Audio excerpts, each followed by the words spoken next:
Hello friends, તો આજે હું બનાવીશ ઉનાળામાં પી શકાય અને એકદમ ટેસ્ટી એવી મેંગો લસ્સી. તો મેંગો લસ્સી બનાવવા માટે મેં અહીંયા પાકેલી કરીને નાના નાના ટુકડા કરીને લીધા છે. 1 કપ જેટલું મોળું દહીં લીધું છે, 1 કપ જેટલી સાકરને પીસીને લીધી છે અને થોડા ગાર્નિશિંગ માટે કાજુ બદામના ટુકડા લીધા અને થોડાક બરફના ટુકડા. આ બધી સામગ્રીને મિક્સી જારમાં આપણે પીસી લેવાની છે. એકદમ સરસ રીતે બ્લેન્ડ થાય ત્યાં સુધી પીસી લેશું.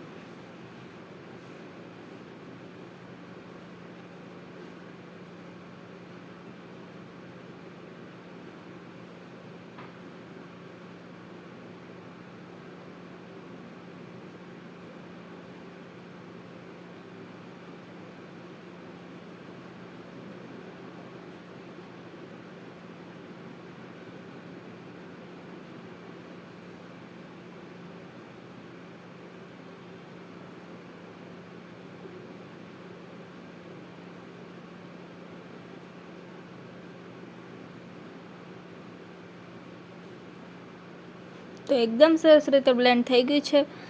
તો હવે આપણે તેને ગ્લાસમાં કાઢી લઈશું.